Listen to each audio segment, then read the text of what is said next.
Mangiare oggi sembra la cosa più semplice del mondo, ma nel passato ogni pasto era una roulette russa. Bastava un ingrediente sbagliato per trasformare il pranzo in un funerale. Oggi non parliamo di piatti strani o disgustosi, ma di alimenti comunissimi che ti avvelenavano senza nemmeno accorgertene.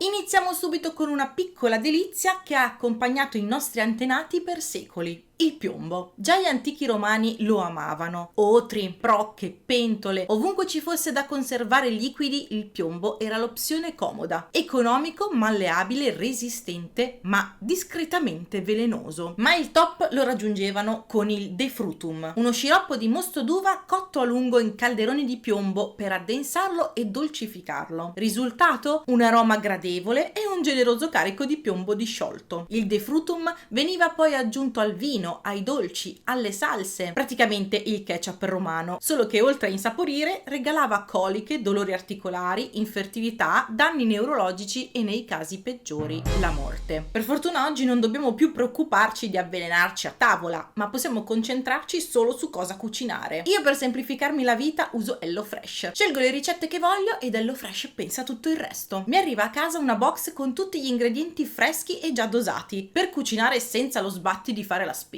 Oggi tacos, domani chissà. Posso scegliere tra 25 ricette a settimana, secondo i miei gusti e le mie esigenze. E se vado al mare? Semplice, metto in pausa l'abbonamento e riprendo dopo le vacanze. E anche l'ambiente ringrazia, non spreco, uso imballaggi riciclati e so che il cibo viene da fornitori locali. Se vuoi provarlo anche tu, visita il link in descrizione o usa il mio codice VIVI40 per ricevere il 40% di sconto sulla prima box e il 25% sulle 3 box successive. E adesso torniamo ai nostri banchetti mortali. Come abbiamo visto, quando i romani bevevano alla salute, contribuivano a rovinarsela. Non è che non sapessero proprio nulla dei rischi. Vitruvio, ad esempio, già nel I secolo a.C. consigliava di usare i tubi di terracotta per l'acqua, proprio perché il piombo faceva male. Alcuni medici romani conoscevano già i sintomi dell'avvelenamento da piombo, la gotta, i dolori, i tremori. Tuttavia, il grosso della popolazione romana ignorava che il piombo fosse un veleno subdolo. Si pensava piuttosto che alcuni individui si ammalassero per predisposizione o per uno squilibrio umorale o per una causa divina. Il piombo poi era troppo comodo, facile da fondere e lavorare, resistente alla corrosione, rendeva i liquidi più dolci, più conservabili e come spesso succede nella storia, quando qualcosa è comodo si tende a ignorare i rischi a lungo termine. Insomma, sapevano che non faceva benissimo, ma non comprendevano quanto fosse pericoloso. Secondo alcuni studi moderni, l'avvelenamento cronico da piombo potrebbe aver indebolito la fertilità dell'elite romana e aver anche ridotto le capacità cognitive di parte della classe dirigente. Meno figli, più errori politici, instabilità crescente. Ovviamente non è l'unica causa del declino dell'impero romano, ma certo un aiutino tossico l'ha dato. Ma i romani non sono stati gli unici a gustarsi un bel bicchiere di veleno. Nei secoli successivi il poco che sapevano i romani andò perso e l'abitudine di usare recipienti in piombo per conservare vino, sidro o addirittura sciroppi continuò a mietere vittime. Più bevevi, più ti avvelenavi e nessuno lo sospettava. Fino al Settecento, quando si ricominciò a studiare seriamente la tossicità del piombo.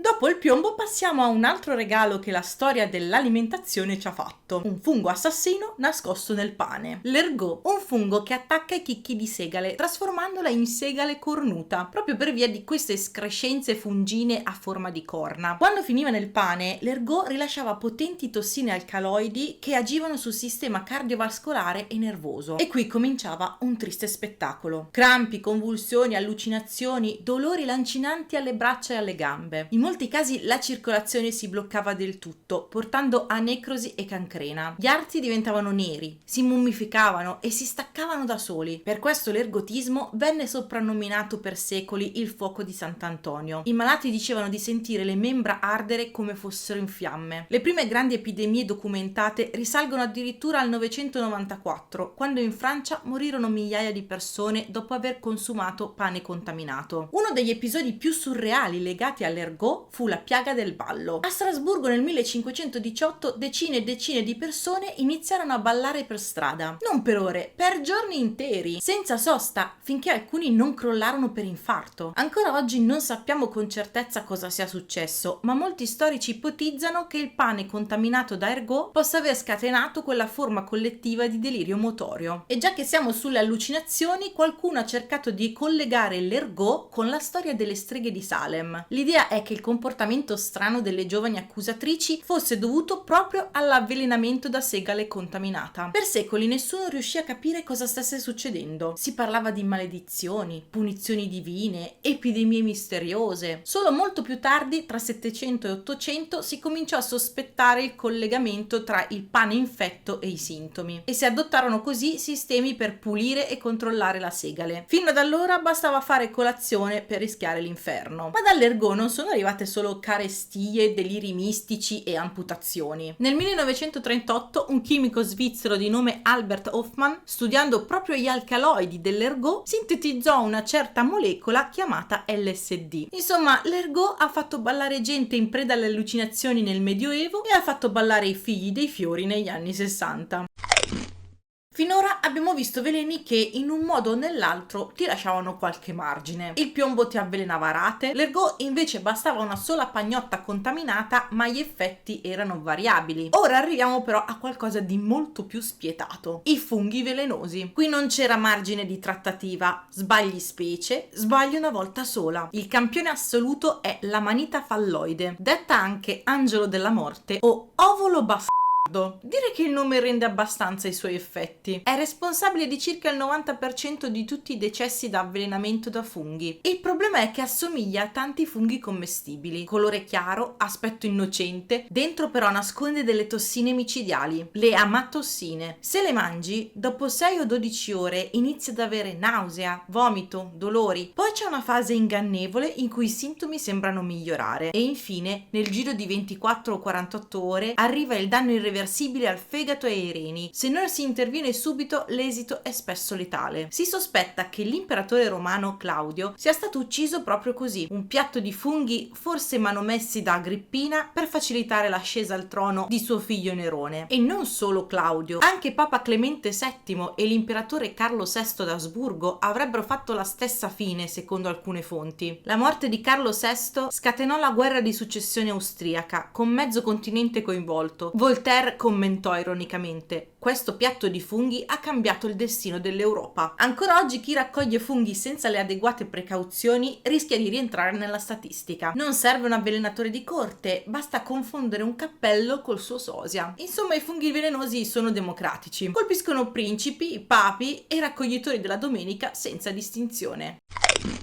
Non ci si poteva fidare neanche dei frutti di mare. Fin dal tempo dei Greci e dei Romani c'era già qualcuno che finiva male per aver mangiato dei molluschi. Oggi sappiamo che durante alcune fioriture algali, quelle che oggi chiamiamo maree rosse, certe alghe producono tossine potentissime. I molluschi filtrano l'acqua e accumulano queste tossine nei loro tessuti. Così quando vengono raccolti e mangiati, la tossina passa all'uomo. Il risultato si chiama paralytic shellfish poisoning. Prima avverti formicolie e vertigini, poi nei casi più gravi avviene la paralisi respiratoria e la morte. Un antico testo greco di Dioscoride menzionava molluschi che fanno dormire per poi paralizzarti. Già 2000 anni fa, ai tempi di Plinio il Vecchio, si osservavano intossicazioni da frutti di mare. Plinio racconta di persone avvelenate dopo aver mangiato molluschi, in particolare le cosiddette vongole rosse, raccolti in certi periodi dell'anno nel Mediterraneo. Non sapevano ancora delle tossine prodotte dalle alghe, ma il collegamento con le stagioni e i sintomi era stato notato. Il bello o il tragico era che non accadeva sempre. Nella maggior parte dei casi i frutti di mare erano sicuri, erano una risorsa preziosa e spesso un lusso, quindi si continuava a pescarli e a mangiarli, ma bastava la fioritura algale sbagliata nel momento sbagliato e il piatto diventava letale. Nel Medioevo Medioevo anche in Inghilterra e lungo la costa atlantica europea furono documentate epidemie di PSP. Le cronache popolari raccontano di intere famiglie morte dopo banchetti a base di molluschi e in mancanza di spiegazioni scientifiche la colpa finiva alle maledizioni del mare o, come dicevano alcuni, alle ostriche maledette. Nei secoli successivi il fenomeno rimase noto alle popolazioni costiere, ma la vera svolta arriva nel 1900, quando vengono identificate le alghe dinoflagellate responsabili. Solo così lentamente si iniziò a controllare e monitorare le zone di raccolta, evitando i banchetti mortali.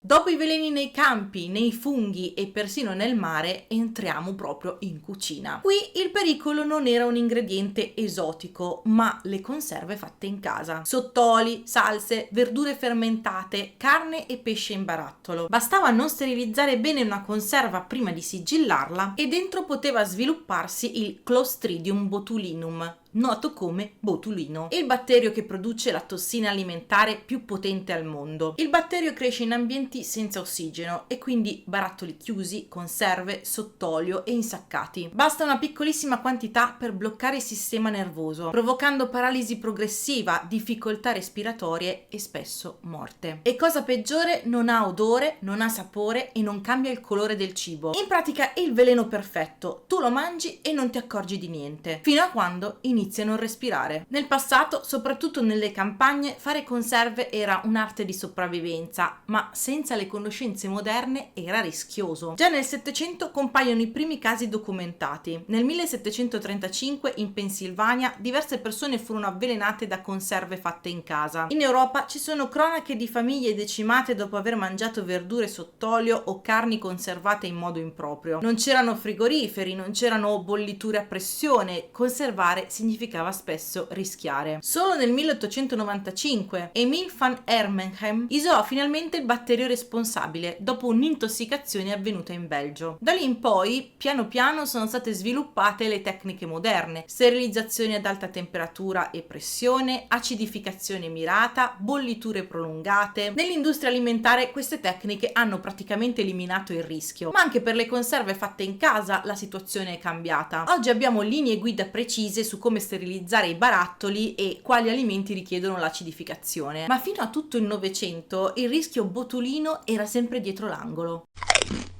Arriviamo a un altro pericolo servito con tanto di zucchero: l'arsenico nei dolci. Siamo nell'Ottocento, in piena moda vittoriana. Il verde brillante spopolava ovunque, nei vestiti, nelle tappezzerie e sì, anche nei dolci. Per ottenere quel verde acceso nelle glasse, nelle caramelle o nei decori delle torte si usavano pigmenti a base di arsenico. Il verde di Schiele è il più brillante verde di Parigi, entrambi derivati da combinazioni di arsenico e rame. Bastava una dose eccessiva o una lavorazione poco controllata e quel verde spettacolare diventava velenoso. I sintomi erano nausea, vomito, dolori addominali, diarrea, debolezza cronica e nei casi peggiori avvelenamento sistemico. Se assunto a basse dosi ma per lungo tempo, l'arsenico portava anche ad anemia, neuropatie e perfino il cancro. Chi di voi ha visto i miei video sulla bellezza nell'epoca vittoriana saprà già che l'arsenico non era considerato solo un veleno, ma anche un medicinale e un tonico di bellezza se preso a piccole dosi. In fondo si dicevano basta non esagerare. Peccato che nelle cucine artigianali dell'epoca dosare non era proprio una scienza esatta.